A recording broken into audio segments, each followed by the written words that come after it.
বসে কত জায়গায় লিখি কিতাব যোগ দীর্ঘায়ী কিট কিট কত সব কুলি ধুনীয়া আপনার নাম কি হব যোগ দীর্ঘ দীর্ঘ করে মোহন ভগত যোগ কয়েকটি কৃপন নাম কি পাথর হব না আপনার যোগ কেরালা যোগ কই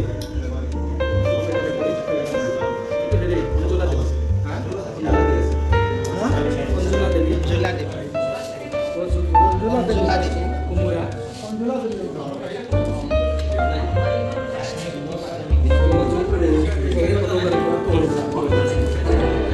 স্কুলের নামটো আৰু এইটো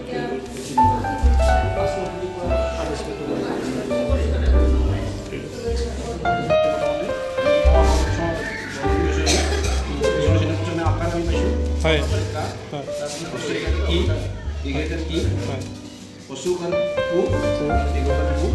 তাৰপিছত আমি দীঘাৰ সম্পত্তিকাৰে কৰি তাৰপিছত আমি একাৰ সম্পত্তিকাৰে কে দুইকাৰ সম্পত্তিকাৰে কৈ আমি মুখত এইটো ভাল লাগিছে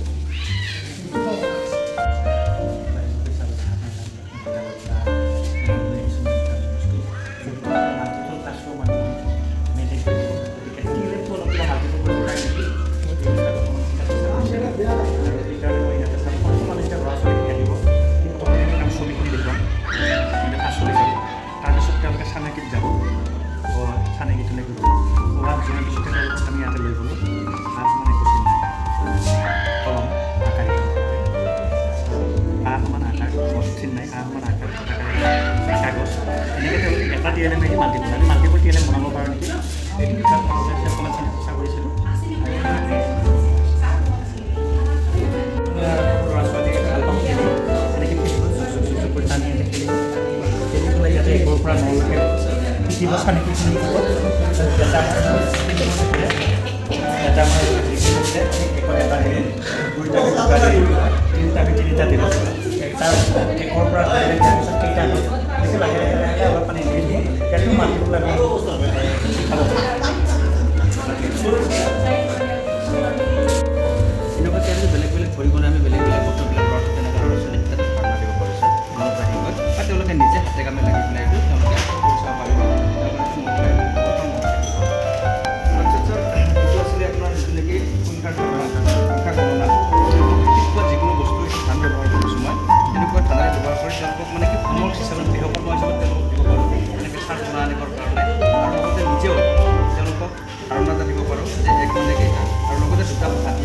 ইংৰাজী আৰু অসমীয়া তেনেকৈ আমি তেওঁলোকক জ্ঞান দিব পাৰে এইটো কি কৰোঁ তেওঁ ক'লে যে বাইদেউ এইটো এলৰ পিছত বিশ্বজনীয় কি বুলি লিখা আছে তেওঁ ক'বলৈ চেষ্টা কৰিলে যদি তেওঁ ক'ব পৰা নাই আৰু আমি আন এজন ছাত্ৰ ছাত্ৰীলৈকে যাওঁ তেনেকৈ কৰি আমি তেনেকুৱা এটা ক'লোঁ যে ইয়াত এইটো কি বৰ্ণ তেওঁলোকে ক'লে যে এইটো বি বি দেখিলে কি হ'ব পাৰে তোমালোকে এটা আন্দাজ কৰি তেওঁলোকে ক'ব তাৰপিছত তেওঁলোকে কোৱাটো আমাৰ লগত মিলিছে নে নাই চাব এনেকৈ আমি তেওঁলোকক ইংৰাজী বৰ্ণমালাৰ যিটো শিক্ষা আমি সেই শিক্ষাটো তেওঁলোকক দিবলৈ চেষ্টা কৰিম তাৰপিছতে ছাৰ আমি তেওঁলোকক অংকৰ আমি যিটো গাণনিক ধাৰণা সেই গাণনিক ধাৰণাৰ ফালে যাম আমাৰ গাণনিক ধাৰণা দিবৰ কাৰণে ছাৰ আমি এখন বোৰ্ড বনাইছোঁ এইখন আমাৰ সংখ্যা গণনা কৰোঁ আহা বুলি ইয়াতে আমি একৰ পৰা শূন্যৰ পৰা আৰম্ভ কৰিছোঁ একৰ পৰা আমি একে শূন্যলৈ কিছুমান সংখ্যা লিখিছোঁ আৰু এই সংখ্যাবোৰত আমি কিছুমান ফুলৰ মাৰি বনাইছোঁ যিটো আমাৰ ছাত্ৰ ছাত্ৰীয়ে সহজে আকৰ্ষণ কৰে তো তেওঁলোকক আমি ক'লোঁ যে যিকোনো ছাত্ৰক ক'লোঁ বা দলতেই ক'লোঁ যে তোমালোকে এই বৰ্ণটো কি দেখিছা তোমালোকে কোৱাচোন তেওঁলোকে ক'লে যে এইটো তিনি আচ্ছা ইয়াতে তোমালোকে তিনি বৰ্ণ থকা এখন তোমালোকে ফুলৰ ফুলৰ মাৰি এটা তেওঁলোকে আনিলে আনি পেলাই আমি ক'ম যে এই তিনি বৰ্ণটো ক'ত সোমাব পাৰে তোমালোকে সোমাই তেওঁলোকে তিনি বৰ্ণটো তেনেকৈ সোমাই দিলে তেতিয়া আমি ছাৰ তেওঁলোকক সংখ্যাৰ ধাৰণাখিনি দিম আৰু সংখ্যা ধাৰণাৰ পিছতেই ছাৰ আমি তেওঁলোকক এটা যুগৰ ধাৰণা দিবলৈ চেষ্টা কৰিছোঁ যেনেকুৱা এক আৰু এক যুগ ওলাই কি হৈছে দুই হৈছে ঠিক তেনেকুৱা আমাৰ আকৌ কিছুমান ইয়াতে সংখ্যা আছে আমি এনেকুৱা যেনেকৈ দুই আৰু এক এইটো কি হৈছে তোমালোকে কোৱাচোন বুলি কয় এই সংখ্যা ধাৰণাটো আমি দিবলৈ চেষ্টা কৰিম আৰু এই সংখ্যা ধাৰণা আমাক বৰ্ডটো দেখাবলৈ চেষ্টা কৰিব তাৰপিছতে ছাৰ আমাৰ এই দুটা আমাৰ সংখ্যাৰ ধাৰণা দিলোঁ ছাৰ সংখ্যাৰ ধাৰণা দিয়াৰ পিছতে আমি তেওঁলোকক ইংৰাজী যেতিয়া বৰ্ণমালা দিলোঁ বৰ্ণমালাৰ পিছত আমি কিছুমান তেওঁলোকক শব্দ কিছুমান আমি দেখাবলৈ চেষ্টা কৰিম ইয়াতে প্ৰতিটো বৰ্ণৰ লগতে যেতিয়া আমি অ'টো বৰ্ণটো যোগ কৰিম শব্দৰ সৃষ্টি হ'ব তেতিয়া মই তেওঁলোকক আনিলোঁ দলগতভাৱে থিয় কৰি তোমালোকে এতিয়া কোৱাচোন এইটো কি শব্দ হৈছে তেতিয়া তেওঁলোকে ক'বলৈ চেষ্টা কৰিব তেওঁলোকে নোৱাৰিলে আমি বুজাই দিম DOX বক্স সকলোকে আমি পঢ়ুৱাই দিলোঁ আৰু তেওঁলোকে চিনি পালে ঠিক তেনেকৈ তাৰপিছত DOG ডগ এনেকৈ আমি একাধিক্ৰমে প্ৰতিটো বৰ্ণৰ একোটা একোটা শব্দ হৈছে আৰু সেই শব্দবোৰ আমি বুজাবলৈ তেওঁলোকক যথোনাস্তি চেষ্টা কৰিম তাৰপিছতে ছাৰ আমাৰ আৰু আছে আমাৰ অংকৰ ধাৰণা দিবলৈ ক্ষেত্ৰত আমি যোগ বিয়োগৰ ধাৰণা দিবলৈ গৈ আমি ইয়াতে গন্তি কৰিব দিলোঁ যে ইয়াতে কিমানটা আছে তোমালোকে হিচাপ কৰাচোন তেওঁলোকে হিচাপ কৰিলে 1 2 3 4 5 6 7 8 9 9টা আছে তাৰপিছত মই ক'ম যে তোমালোকে ইয়াৰ পৰা 3টা মণি হ'লে গুচাই দিয়াচোন 3টা মণি ছাইড কৰি দিয়া এতিয়া তোমালোকে কোৱাচোন ইয়াতে কেইটা মণি থাকিলে 1 2 3 4 5 6 তেতিয়া সিহঁতে ক'ব যে বাইদেউ ইয়াতে 6টা মণি আছে অৰ্থাৎ সেইটো আমি বিয়োগৰ ধাৰণা দিলোঁ লগতে ইয়াৰ পৰাও আমি ছাৰ যোগৰ ধাৰণা দিব পাৰোঁ সমানে ইফালে যদি 5টা তোলোঁ ইফালে 5টা তোলোঁ যে এইখিনি এতিয়া একলগ কৰি দিয়া এতিয়া গন্তি কৰা কি হ'ল তেতিয়া তেওঁলোকে ক'ব যে এইটো বাইদেউ যোগ হ'ল যে যুগত ইমানকেইটা আমি ইয়াতে গুটি আমি পালোঁ বা মণি আমি ইয়াতে এনেকৈ ছাৰ আমি যোগৰ ধাৰণা দিবলৈ চেষ্টা কৰিছোঁ এইখিনি ছাৰ আমাৰ যিখিনি আমাৰ জ্ঞান আৰু আমাৰ এনেকৈ দিবলৈ চেষ্টা কৰিছোঁ তাৰপিছতে ছাৰ আমি প্ৰদৰ্শনী হিচাপে কিছু বস্তু আমাৰ মাজত আমি ৰাখিছোঁ তেওঁলোকক চিনাক্ত কৰিবৰ কাৰণে যিটো নেকি ছাৰ আজিকালি আমাৰ বহু ল'ৰা ছোৱালীয়ে নাজানে কিছুমান বস্তু জানে যদিও তাৰ সেইটো নাম নাজানে যে আমাৰ বিহু আমাৰ অসমৰ যিটো সংস্কৃতি বিহু যে বিহুত আমাৰ নাচনীগৰাকীয়ে পৰিধান কৰা কিছু সামগ্ৰী আমি গোটেইখিনি সামগ্ৰী ইয়াতে অসম্ভৱ কাৰণে আমি পৰা নাই যে কিছু সামগ্ৰী তোমালোকে আনিছোঁ তোমালোকে এইবিলাক নাম জানানে কিছুমানে হয়তো ক'ব যে এইটো আমি গামখাৰু বুলি কওঁ এইটো আমি ঢোলমাদলি বুলি কওঁ এইটো জোনবেৰী এইটো গগনা এইটো মণি আৰু এইখন হ'ল আমি ইয়াতে লোৱা বিহু নাচনীয়ে লোৱা সামগ্ৰী এনে কৰি ছাৰ আমি এইটো দিবলৈ চেষ্টা কৰিছোঁ তাৰপিছত ছাৰ আমাৰ মাজৰ পৰা আঁতৰি যোৱা আজিকালি সহজে দেখা নাপায় যিহেতু বিভিন্ন প্ৰদূষণ বা গছ গছনি নাই সেইকাৰণে ছাৰ আমি তেওঁলোকক দেখাবৰ কাৰণে এটা টুকুৰা চৰাইৰ বাঁহ এটা আমি আনিছোঁ এইটো দেখাম যে টুকুৰা চৰাইৰ বাঁহটো দেখিবলৈ এনেকুৱা আৰু ইয়াৰ লগত ছাৰ আৰু আমি বিভিন্ন চৰাইৰ বাঁহ কিছুমান আমি দেখাবলৈ যত্ন কৰিম তাৰপিছতে ছাৰ আমি কিছুমান আমাৰ বাঁহেৰে যে বিভিন্ন বস্তু প্ৰস্তুত হয় এই বাঁহৰ বস্তুবোৰ আমি যেনেকৈ এইখনক পাচি বুলি কয় এইটো চালনী এইটো কোলা এইখন জাকৈ এইটো হ'ল আপোনাৰ খালৈ আৰু এইখন চেকনি এনেকৈ আমাৰ বাঁহেৰে আৰু অন্যান্য বস্তু প্ৰস্তুত কৰিব পাৰি সেই ধাৰণাটো আমি মৌখিকভাৱে তেওঁলোকক দিম আৰু আমাৰ কাঠৰো আমি বাঁহৰ কাঠেৰে আমি নাঙল প্ৰস্তুত কৰোঁ বা এনেকুৱা ধৰণৰ আমি শলা কিছুমান প্ৰস্তুত কৰি আমি তেওঁলোকক শিকাব পাৰোঁ তাৰপিছতে ছাৰ আমি কিছুমান তেওঁলোকক ঔষধি বৃক্ষৰ বিষয়ে জ্ঞান দিবলৈ চেষ্টা কৰিম যে এইটো এটা নাৰ্জী ফুল তোমালোকে জানানে চিনি পাইছানে কি ফুল তেওঁলোকে সহজতে ক'ব তেওঁলোকৰ ভাষাত কোনোবাই হয়তো এইটো গেন্দা ফুল বুলিও ক'ব তেতিয়া আমি তেওঁলোকক তাৰ সঠিক জ্ঞানটো দিম যে এইটো আচলতে নাৰ্জী ফুল আৰু নাৰ্জী ফুল আমাৰ বিভিন্ন কামত লাগে যেনেকৈ আমাৰ ক'ৰবাত যদি কাটি গ'ল তোমালোকে খেলা ধূলা কৰি থাকোঁতে ইয়াৰ পৰা তেজ ওলাইছে তেতিয়া তোমালোকে নাৰ্জী ফুলৰ পাত অলপ ঘঁহি ইয়াত লগালে অলপ ব্লাডটো বন্ধ হ'ব তাৰপিছত ছাৰ এইটো হ'ল আমাৰ আমি এনেই এইটো কাঠণ্ডা ফুল বুলি কওঁ কাঠণ্ডা ফুলৰ ঔষধি গুণ আছে যেনেকৈ আমাৰ যি বসন্ত ৰোগ হয় বসন্ত ৰোগত কাঠণ্ডা ফুলটোৱে 1 নম্বৰ ইয়াৰ পানী দিয়া হয় বা কাঠণ্ডা ফুল দি আমাৰ পূজা কৰা হয় এনেকুৱা এইটো ছাৰ দুপৰ টেঙা ইয়াৰ অন্য এটা নাম যে পাতে গজা সেইটো আমি দিম এইটো আমাৰ পেটত পাথৰ হ'লে বা অন্যান্য কিছু বেমাৰত আমি বা আমাৰ প্ৰস্ৰাৱৰ যি ৰোগ হয় সেই ৰোগতো আমি ইয়াৰে আমি তাৰ যিটো জোল বনাই ৰস ওলাই পেলাই খালে আমাৰ সেই বেমাৰটো হেৰি হয় তাৰপিছত আৰু নৰসিংহ এইটো নৰসিংহৰো আমাৰ ঔষধি গুণ আছে আমাৰ পেটৰ অসুখ হ'লে আমি বা মানুহ এজন দুৰ্বল হ'লে বা শৰীৰৰ যিটো আমাৰ ৰক্ত কমি গ'লে আমি ইয়াৰে জোল বনাই খালে তাৰ পৰা উপকাৰ পোৱা যায় এইটো আমি ছাত্ৰ ছাত্ৰীক জ্ঞান দিবলৈ চেষ্টা কৰিম এইজোপা আছে আমাৰ তুলসী গছ আমাৰ হিন্দু ধৰ্মৰ পবিত্ৰ গছ ইয়াত আমি পূজা পাতল কৰাৰ উপৰিও আমাৰ যি সৰু বাচ্চাবিলাকৰ চৰ্দি জ্বৰ কাহ হয় তেতিয়া আমি তুলসীৰ ৰস মৌৰ লগত আদাৰ লগত মিহলাই আমি খালে আমাৰ বেমাৰ ভাল হয় সেইটো আমি ক'ব পাৰিম তাৰপিছত ছাৰ এইটো নয়নতৰাৰ গছ নয়নতৰাটো আমাৰ আজিকালি সচৰাচৰ হৈ থকা যিবিলাক আমাৰ ডায়েবেটিছ বুলি কয় সেই বেমাৰত আমি নয়নতৰাৰ পাত নয়নতৰাৰ ফুলে কাম দিয়ে বুলি কয় তো সেইটো আমি জ্ঞান দিম আৰু লগতে এইটো ছাৰ পদুনা আমি পদুনাৰো যে এটা উপকাৰী গুণ আছে সেইটো ক'বলৈ চেষ্টা কৰিম আৰু ছাত্ৰ ছাত্ৰীক এই পদুনা যেতিয়া আমি খাব লাগে পদুনা নৰসিংহ এইবোৰ যে খাব লাগে সেই বিষয়ে আমি জ্ঞান দিবলৈ চেষ্টা কৰিম ছাৰ তাৰপিছতে ছাৰ আমি কিছুমান বস্তু বনাই আনিছোঁ যেনেকৈ আমাৰ ৰঙৰ লগত চিনাকি কৰিবৰ কাৰণে এনেকুৱা ধৰণৰ আমি বলৰ মাধ্যমেৰে এনেকুৱা কৰিম তাৰপিছত আমি 7 বাৰৰ ৰবিবাৰ সোমবাৰ এনেকৈ কৰি একাধিক্ৰমে বুজাবলৈ চেষ্টা কৰিম তাৰপিছত এই হাতী এনেকুৱা তেওঁলোকৰ ছবিবোৰ আঁকাৰ প্ৰতি উৎসাহিত কৰিম আঁকিবলৈ শিকাম আৰু শেষত সেইফালে ছাৰ আমাৰ 6 ঋতুৰ আমাৰ এইটো আছে ইয়াতে 6 ঋতু গ্ৰীষ্ম বৰ্ষা শৰৎ হেমন্ত শীত আৰু বসন্ত এই 6 ঋতুৰ বিষয়ে আমি যদি এনেই মুখেৰে কওঁ তেওঁলোকে অলপ মনোযোগটো কমকৈ দিয়ে তো আমি কিছুমান সামগ্ৰীৰ সহায়ত যেতিয়া দিওঁ সদায় আমাৰ ছাত্ৰ ছাত্ৰীয়ে তাৰ প্ৰতি আকৰ্ষিত হয় আৰু তেওঁ তেতিয়া এইটো বস্তু তেওঁলোকে বুজিব পাৰে আৰু আমি বাঁহেৰে যে এইটো বস্তু প্ৰস্তুত হয় যেনেকৈ এই বস্তুটোৰ নাম হৈছে আমি টকা বুলি কওঁ আৰু এইটো আমাৰ বিহুত ধুনীয়াকৈ এইটো বজাই বাৰু চাকাই গৈছে আমি বজোৱা আমাৰ বল বাজনা গৈছে এইটো আমাৰ টকা আৰু এইটো বাঁহী আৰু এনেকুৱা যে যোনটো আমাৰ বজাই আৰু এনেকুৱা বিভিন্ন তাৰ বস্তু আৰু আমি কপাহেৰো যে বা চৰাই বা এনেকৈ কপাহ বা আমাৰ পেলনীয়া সামগ্ৰী সেইটো আমি দলত তেওঁলোকৰ লগত বহি বনাই আমি নিজেও বনাম, বিদ্যালয়ৰ কাৰণে এটা শিক্ষণ সামগ্ৰী প্ৰস্তুত হ'ল আৰু ছাত্ৰ ছাত্ৰীয়েও সেই বস্তুটো তেওঁলোকে এইখিনি আছে আজি আমাৰ শিক্ষণ সামগ্ৰীৰ দৰ্শন আছিলে। আৰু ছাৰ বহুত বহুত ধন্যবাদ আপোনালোকে আহি পেলাই আমাৰ এই অনুষ্ঠানটো বা আমাৰ বিদ্যালয়ৰ যিখিনি সামগ্ৰী ইমান সুন্দৰভাৱে ইমান ধুনীয়াভাৱে আপোনালোকে পৰ্যবেক্ষণ কৰিলে তাৰ বাবে আপোনালোকে পুনৰবাৰ ধন্যবাদ জনাইছোঁ।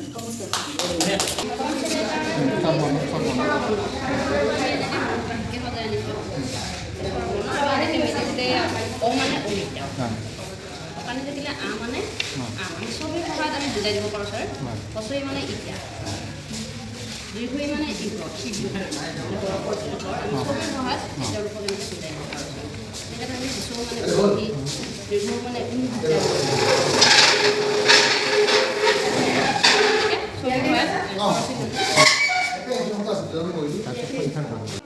লগতে 1, 2, 3 এনে সংখ্যা ধাৰণ কৰি দিব পাৰোঁ। কাৰণ আগৰ সংখ্যাৰ পিছৰ সংখ্যাৰ কাৰণে আমি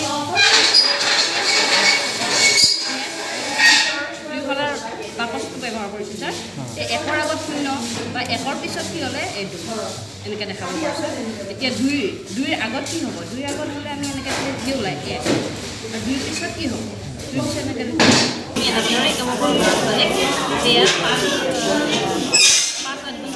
চল্লিছ মানে ইফালৰ পৰা ঘূৰাই গ'লে 5 7 গুণ 35, 5 7 গুণ 40, 5 9 গুণ 40, 5 10 গুণ 50।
মাত্ৰ দুটা বৰ্ণ দি পেলাই আকাৰ ইকাৰ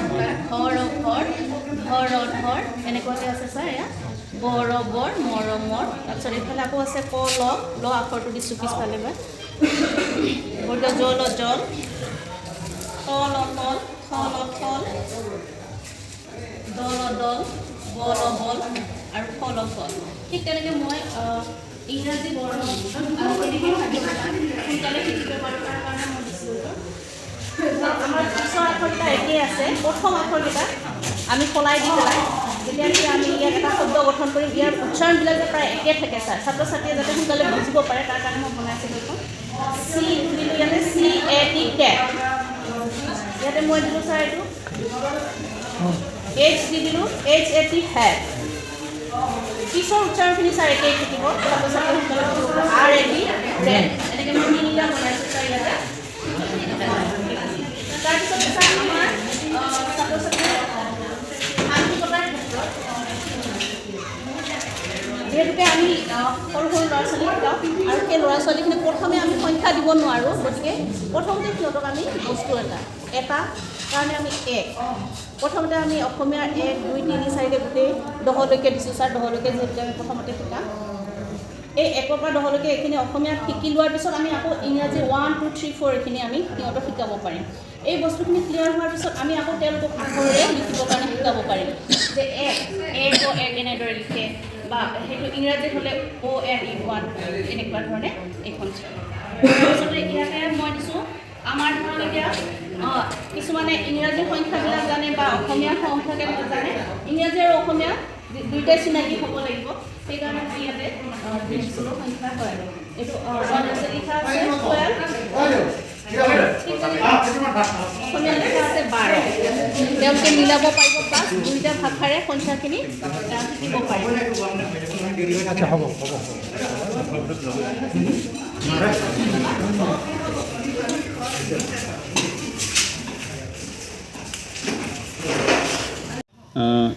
নাগবীৰ প্ৰাথমিক বিদ্যালয় মণিকা ডেকা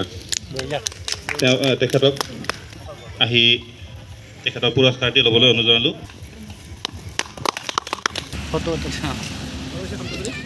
ফটোটো লৈ লোৱা হা তুমি।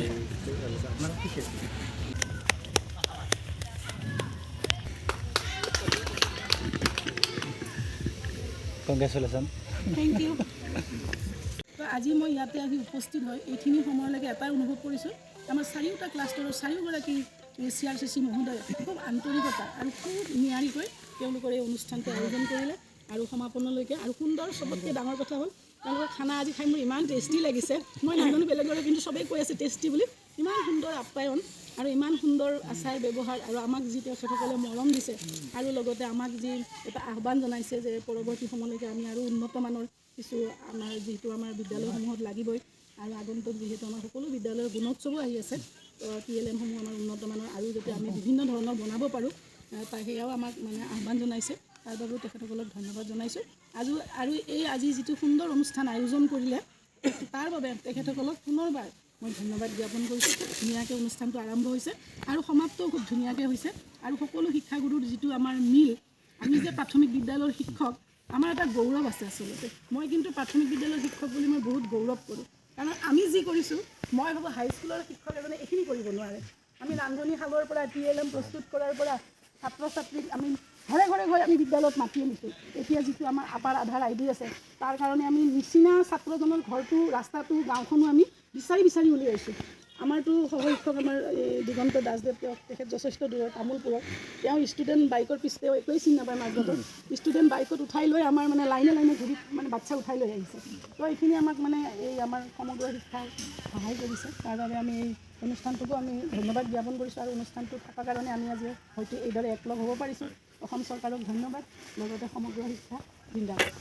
পুনৰবাৰ সকলোলৈকে আন্তৰিক ধন্যবাদ জ্ঞাপন কৰি মই মোৰ বক্তব্য লাগি আছে যে মানে যিখিনি হৈছে তাতকৈ আৰু অলপ ভাল হ'ব বুলি আশা কৰিলোঁ নেক্সট ইয়াৰ। এতিয়া যিহেতু চৰকাৰৰ পৰা ফাণ্ড দিয়া আৰম্ভ কৰিছে, সেয়েহে প্ৰতি বছৰে নিশ্চয় হ'ব। সেইকাৰণে অহা বছৰ হ'ব বুলি আশা কৰিলোঁ। আৰু আপোনালোকে অহা বছৰ ইয়াতকৈ বেছি দুগুণ উৎসাহেৰে সহযোগ কৰিবলৈ বুলি আশা ৰাখিলোঁ। সকলোকে উজ্জ্বল ভৱিষ্যত কামনা কৰি ইমানতে আমাৰ আজি অনুষ্ঠানটি সামৰিলোঁ। ধন্যবাদ।